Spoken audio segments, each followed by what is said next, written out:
kasih Tuhan atas penyediaan-Mu.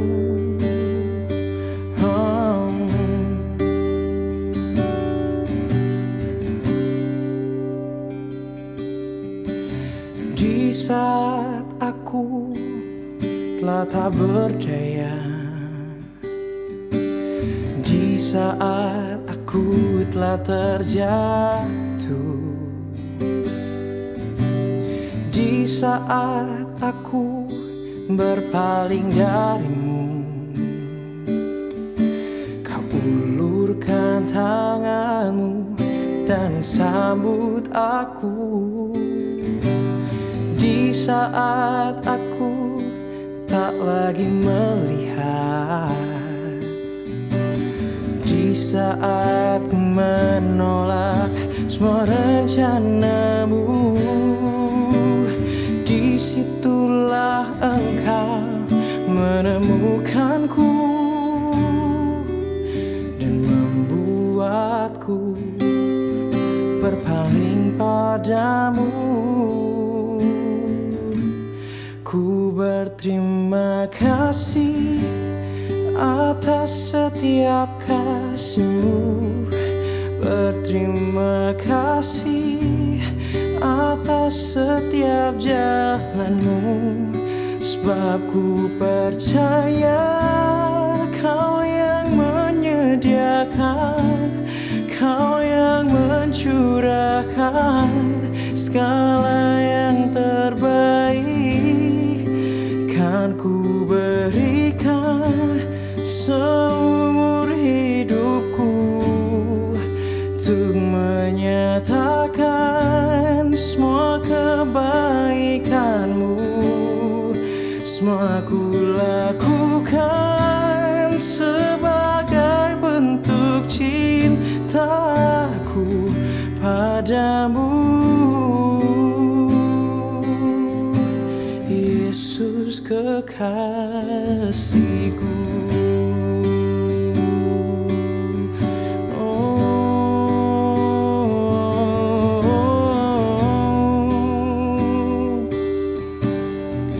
Semua ku lakukan untuk-Mu, Tuhan.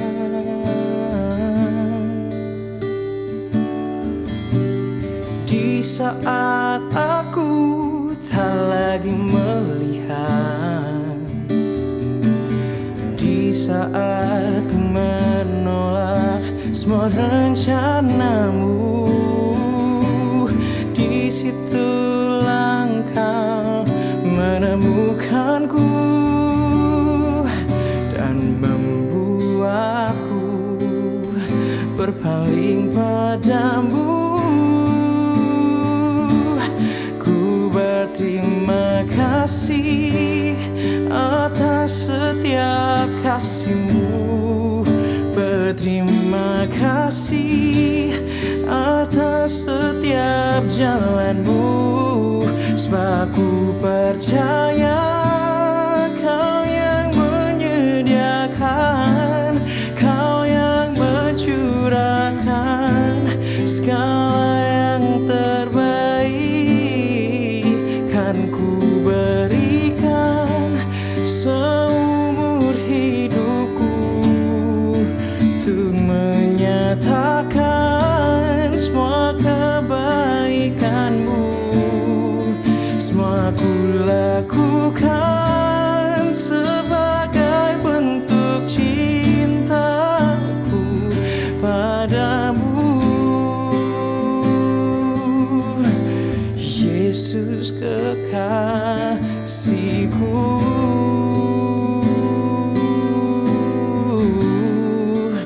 Semua ku lakukan untuk-Mu, Tuhan, karena Kau harta abadi, karena Kau kepuasan sejati. Ku dapat menaruh masa depanku, ku dapat menaruh hidupku di tangan-Mu, Tuhan, karena Kau Tuhan yang baik, Kau Tuhan yang berdaulat,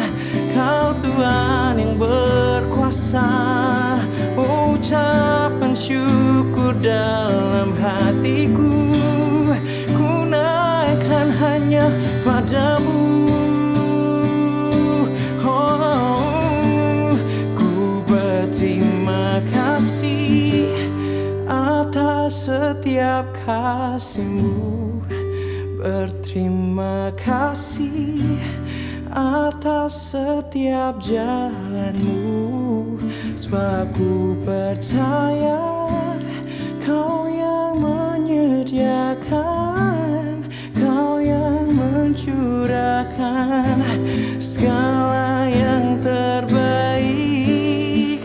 Kan ku berikan seumur hidupku untuk menyatakan semua kebaikan-Mu. Semua ku lakukan sebagai bentuk cintaku padamu. Yesus kekasihku, sebagai bentuk cintaku padamu. Yesus kekasihku, sebagai bentuk cintaku padamu. Yesus kekasihku.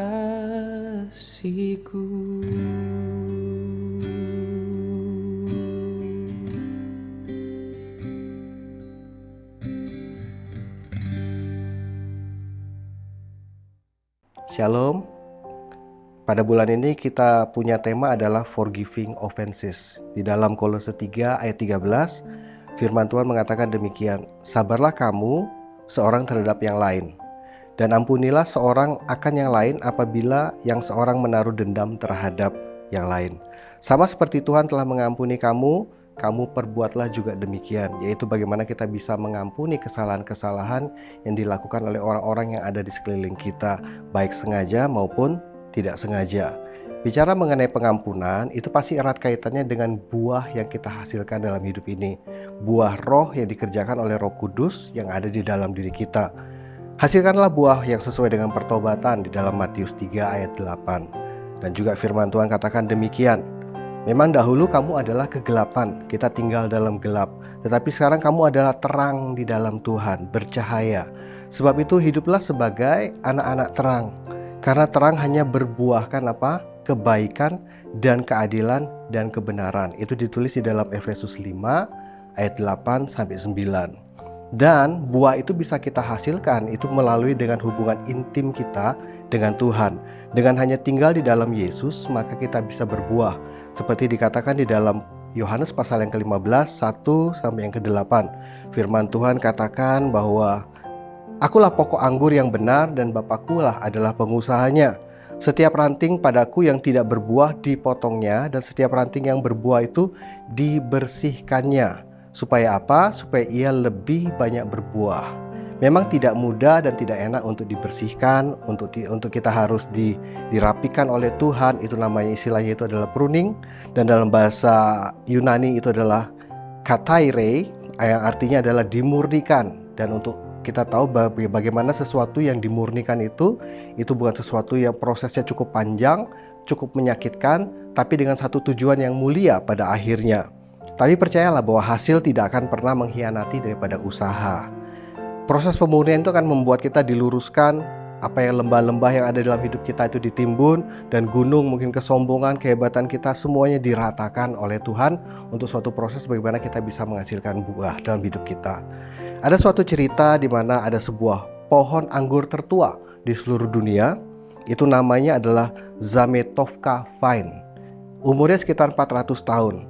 Pohon ini ada di sebuah desa di Slovenia yang bernama Maribor. Pohon ini bertahan melalui peperangan-peperangan yang terjadi yang ada di sekelilingnya. Peperangan pada saat itu adalah Ottoman Empire, itu sekitar 1300-an sampai 1600-an, pada saat Kekaisaran Ottoman masuk ke dalam Eropa, masuk ke Serbia, Yunani, Bosnia, Hungaria, dan Austria. Dan pohon ini bertahan melalui hebatnya peperangan itu. Kemudian melewati juga peperangan zaman pada saat Empire daripada Napoleon, sekitar 1800 sampai 1804. Dari peperangan yang terjadi, pohon ini masih bisa bertahan dan melewati juga Perang Dunia Pertama dan Perang Dunia Kedua. Dan hebatnya pohon ini masih bisa menghasilkan buah sekitar 35 sampai 55 kilo buah anggur dalam setahun. Dan itu bisa menghasilkan kurang lebih 100 botol ukuran 250 mili. Dan tidak semua orang bisa menikmati buahnya. Dan Tuhan itu mau dalam kehidupan kita, bagaimana dalam setiap keadaan apapun yang terjadi, bisa bertahan dalam proses-proses dan tetap kita menghasilkan buah.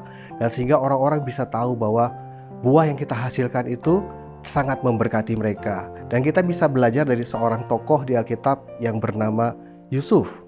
Yusuf ini suatu tokoh yang luar biasa. Saudaranya benci sama dia oleh karena visi yang dia dapat dari Tuhan. Firman Tuhan katakan bukan cuma benci, tapi lebih benci, semakin benci dan iri pada Yusuf dan kepingin untuk membunuh dirinya. Kemudian yang terjadi adalah Yusuf dibuang menjadi budak, dijual sebagai budak. Kemudian dia difitnah, dia alami fitnah. Kemudian dia dimasukkan penjara, kemudian dia dilupakan. Dan selama kurang lebih 13 tahun kehidupannya ada di dalam bawah tanah atau di dalam satu posisi yang benar-benar rendah dalam kehidupannya. Itu adalah proses yang dia alami. Tapi dia percaya, kalau kita juga yakin bahwa Tuhan menyertai dia. Yusuf tahu bahwa dalam proses yang berat dalam hidupnya itu, Tuhan menyertai dia. Karena firman Tuhan katakan Tuhan menyertai Yusuf. Dan dia belajar sesuatu di situ. Dia belajar bagaimana dia diproses. Dan dia belajar bagaimana mungkin ada lembah yang harus ditimbun dan gunung-gunung yang harus diratakan.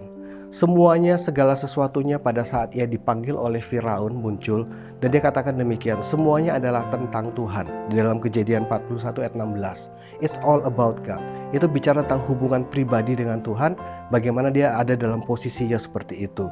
Dan kemudian dikatakan juga bahwa pada saat Firaun mencari orang yang penuh dengan roh Allah, dan didapatilah bahwa Yusuf ini adalah seorang yang penuh dengan roh Allah. Kejadian 41 ayat 38. Dan melalui proses yang panjang dan menyakitkan seperti itu, diangkatlah Yusuf menjadi seorang pengusaha. Dan pada saat dia memiliki anak, diberi namanya Manasye, yang artinya adalah Allah telah membuat lupa atas segala penderitaanku. Jadi Yusuf melupakan segala proses yang dialami karena dia tahu bahwa proses itu akan membuat menemukan visi yang Tuhan sudah berikan di dalam hidupnya. Dan anaknya yang kedua dikatakan Efraim, yang artinya berbuah 2 kali lipat atau berbuah banyak dalam kehidupannya.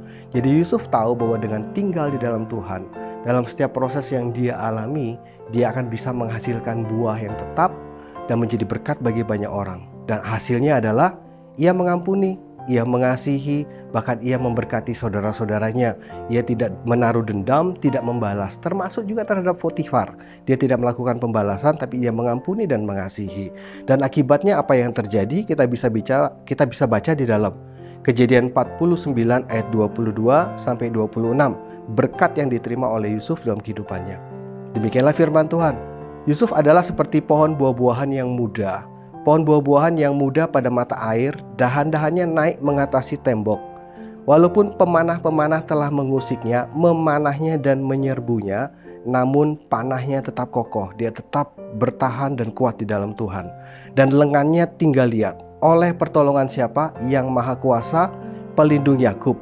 Oleh sebab gembalanya gunung batu Israel. Oleh Allah ayahmu yang akan menolong engkau, dan oleh Allah yang Maha Kuasa, yang akan memberkati engkau dengan berkat dari langit di atas, dan dengan berkat samudra raya yang letaknya di bawah, dan dengan berkat buah dada dan kandungan. Berkat ayahmu melebihi berkat gunung-gunung yang sejak dahulu, yakni yang paling sedap di bukit-bukit yang berabad-abad. Semuanya itu akan turun ke atas kepala Yusuf, ke atas batu kepala orang yang teristimewa di antara saudara-saudaranya. Berkat yang diterima oleh Yusuf adalah yang pertama, ia menjadi sebuah pohon yang berbuah banyak, menghasilkan buah yang banyak dalam kehidupannya. Kemudian yang kedua, dalam penderitaan dia tetap kuat. Yang ketiga, ia diberkati dengan pertolongan dan perlindungan daripada Tuhan. Dan keempat, dia menikmati berkat yang melimpah dari atas langit dan samudra raya. Demikian pula kita sebagai orang percaya yang telah bertobat, telah menerima Tuhan Yesus Kristus dalam kehidupan kita. Tuhan sedang mempersiapkan kita, Tuhan sedang memproses kehidupan kita. Kalau saat ini kita sedang ada proses, banyak kesakitan-kesakitan yang kita alami, kita belajar untuk mulai mengampuni dan memberkati. Dan percayalah seperti Yusuf diberkati, pada saat kita mengampuni pelanggaran-pelanggaran orang-orang yang ada di sekeliling kita, kita akan menikmati berkat yang jauh lebih besar yang Tuhan telah sediakan buat kita. Demikianlah firman Tuhan, puji Tuhan. Haleluya, amin.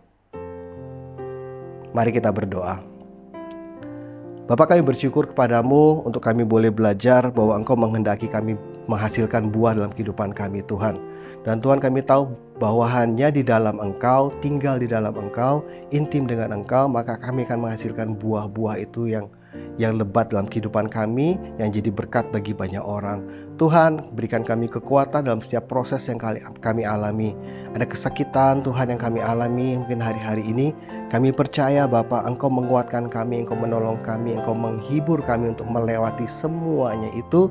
Dan kami bisa mengeluarkan pengampunan itu Tuhan, dan memberkati, memberikan kasih yang limpah lagi buat orang-orang yang menyakiti kami. Dan sehingga kami yakin atas semuanya itu, kami bisa menerima berkat yang mungkin belum pernah kami pikir, kami bayangkan dalam kehidupan kami yang Tuhan telah sediakan buat kami. Terima kasih Bapa, di dalam nama Putra-Mu Tuhan Yesus kami berdoa. Amin.